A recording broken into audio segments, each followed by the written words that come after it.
I can say to my new Samsung Galaxy S25 Ultra, hey, find a keto-friendly restaurant nearby and text it to Beth and Steve. And it does, without me lifting a finger. So I can get in more squats anywhere I can. 1, 2, 3. Will that be cash or credit? Credit. 4.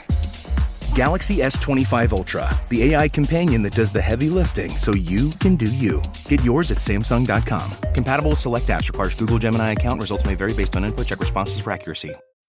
When the game tips off, the NBA action is just beginning on FanDuel, America's #1 sportsbook. Because FanDuel is your home for NBA live betting. However you want to play, now is the perfect time to join. Make every moment more with FanDuel, official sports betting partner of the NBA. 21 plus and present in Virginia. First online, real money wager only. $5 first deposit required. Bonus issued is non-withdrawable bonus bets which expire 7 days after receipt. Restrictions apply. See terms at sportsbook.fanduel.com. Gambling problem? Call 1-800-GAMBLER.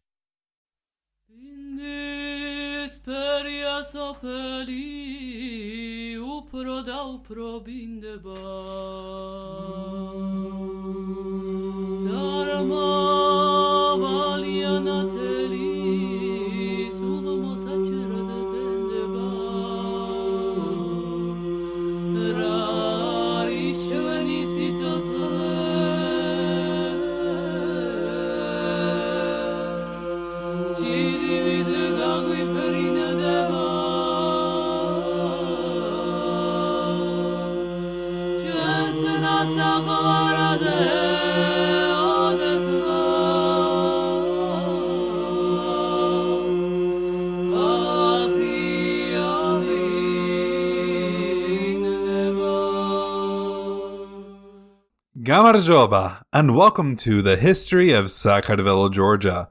I'm your host, Roberto, and this is episode 43, The Siege of Onoguris. In today's episode, we find out how the Roman general Martinus does against the Persian fortress of Onoguris. I want to thank my Patreon members who have been amazing as always with their continued support. This show could not run without you.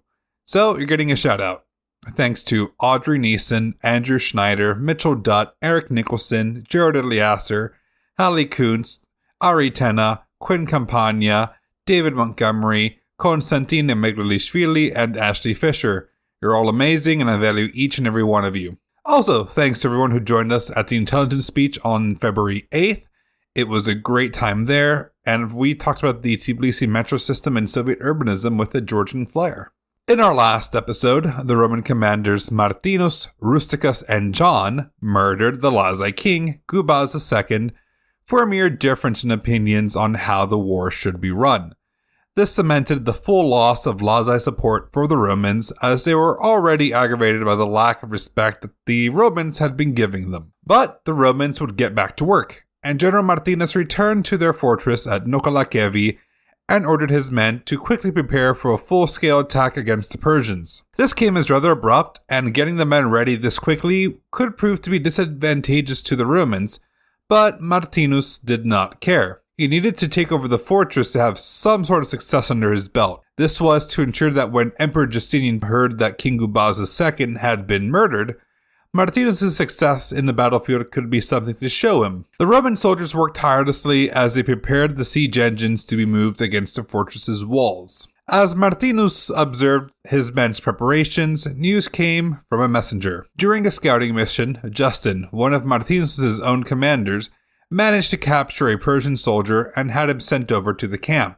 Martinus was elated and went to where the Persian was imprisoned. The soldier refused to speak, not wanting to give up his army's position, but Martinus ordered his men to torture the prisoner. After hours of pain, the Persian gave in and told the Romans what they wanted to hear. The Persian battle plan was spelled out. The new Persian commander, Nachodagan, had already departed Iberia and was making his way towards Kutaisi to join the large garrison General Miramiro had left behind on his death. Nachodagan had sent the captured Persian soldier as his messenger, since it was common knowledge that the Romans were going to plan an attack on the Onoguris fortress. With this news in mind, the different commanders came together in their tent to discuss their plan of action. Buzis wanted to attack the relief force that Nachodagan was sending, mostly to ensure that there would be no reinforcements to the garrison at Onoguris, and this would also protect their backs and force a surrender to the of the fortress to progress much faster. Rusticus, who we know is not really being a commander, but a paymeister, had lots of power due to Martinus, and he scoffed at the idea and jeered at Buzis, accusing the commander of habitual ineptitude. Rusticus proposed that the Romans should instead take the fortress, and once that was complete, they could defend Onoguris and fight reinforcements from a more defensive standpoint and impede their movement into Lazica. Buzis' side eye could be felt through time and space as he watched this mere purse bearer who has never let an army tell him what was best to do or not. Agathias even has to chime in, saying, quote, Buzis' plan was of course a much better one. It was realistic, strategically sound, effective, and safe. But since, it seems, the whole army shared by association in the guilt of the murderers, the worst policy won the day in order that they might the more speedily be punished. End quote. Thanks to Martinus' support of Rusticus, mostly due to their shared regicide, the idea that Rusticus put forward won the day, much to the dismay of Buzis. To this end, a small force of 600 horsemen were sent to distract the Persian reinforcements headed to Onoguris, while the remainder of the army went on to besiege the fortress itself. At Onoguris, the Persians watched as the Romans marched right up to the walls and began their siege. The Roman siege engines came right up to the gates and began their onslaught against them, looking for a way to break through.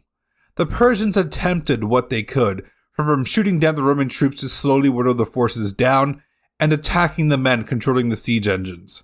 In response, the Roman archers returned fire, only for the Persians to use canvas mantles as a shield to soften and absorb the impact of the incoming missiles. According to Agathias, the siege looked more like a pitched battle than anything else. Now, let's zoom over to where the 600 horsemen had gone to distract the Persian reinforcements. They came upon a group of 3,000 Persian horsemen and noticed that their enemy was not paying attention to them. Well, by that case, they hadn't been noticed. So with that in mind, the Romans charged.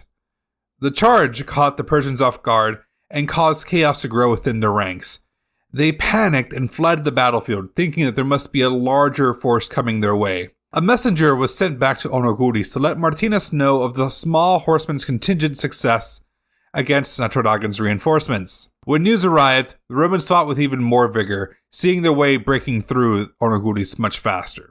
Rusticus could only give Buzis a demented smile as he knew that his plan was coming to fruition.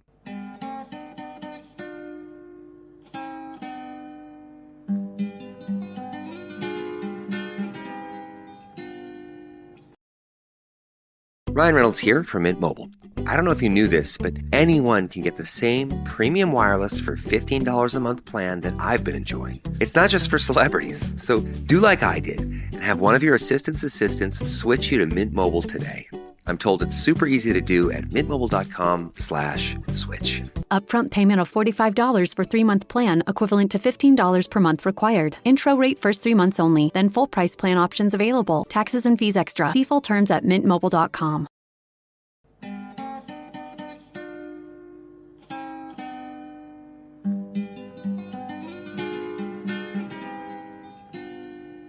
However, Natrodagan's reinforcements soon came out of their chaotic days and regrouped. When they saw that the Romans' cavalry were not pursuing them, this is when they noticed that this was just a small force that they could easily take out. With a few commands, the army recomposed itself, spun around, and charged at the Romans with a deafening shout. This time, it was time for the Roman cavalry to panic and flee from the field. They were unable to send up to a force 5 times their size, and this small scouting unit fled back to rejoin their force at Onoguris, this time with the Persians hot on their tails. The siege of Onoguris continued viciously, that is, until the sound of a thunderous stampede filled the sky. The troops were confused, and when the besieging Romans looked back, they gulped. They saw what remained of their scouting force moving towards them like a bat out of hell, and the larger cloud of a Persian stampede behind them. The besieging army came into a major panic and scrambled to get out of Onoguris as soon as they could, forgetting that they had been almost at the point of capturing the fortress entirely. The Persians, both the reinforcements and the garrison at Onoguris, saw this opportunity and pressed on their newfound advantage. The Roman cavalry managed to get away, but blood rained down from the sky as the Persians sank their blades into the Roman infantry. Those who weren't cut down or stabbed would be run over by Persian war horses. What remained of this Roman infantry would run to the bridge at the Saqartvelo River, which is potentially on the modern-day Nogela River. The Romans scrambled to get across the bridge, and they shoved and walked over those who they could. With this large mass of men on the small bridge, some of them would be pushed off into the roaring river below, their lives swept below the currents. Those who were at the far back of the bridge would fall into Persian hands and perish. Gubaz, though, seeing what was happening to his companions, as their cries of horror and anguish filled his ears, he immediately turned his forces back and engaged the Persian army, giving the Roman infantry enough time to cross over the Nogela River safely. Everyone in the Roman army did not go back to Saqartvelo as was once thought, where they could then entrench and defend themselves, but instead, they ran past it, going further to the coastline. The Roman army left the Saqartvelo fortress wide open, and with it, all of their provisions, weapons, and gold. As the Persians continued to press their advantage, they routed the remaining soldiers and came upon Saqartvelo and its treasures. Cheers erupted from the men. The fortress was ripe for the taking, and now they could further cement their control over the territory. The Persians took what they could and burned down the fortifications, dismantling it completely. As the last Persian soldier took the bag of supplies from the now burning fortress, snow began to fall on the ground. It is now the winter of 555, and the Romans retreated to spend their winter in the various towns and fortresses that they still controlled, and waited to make a plan for the next campaigning season. To connect with us, feel free to find us on social media under @history_Georgia, or on Facebook, The History of Saqartvelo, Georgia. Our intro music is Bindisperia Sopeli by Zadashe. They now have a Patreon, so subscribe to them too if you can. To help this podcast continue, please feel free to subscribe on our own Patreon or donate via Ko-fi or PayPal. The links are in the episode description, or if you prefer donating something a bit more tangible, we have an Amazon wishlist for you to peruse. But the best way to help us is via review on Apple Podcasts, Spotify, or your preferred podcast host, as it goes along with getting the word out about the show and helping us reach new people to learn about Georgia. Madlabada Nakvamdis, and thank you for listening to The History of Saqartvelo, Georgia. See you next time.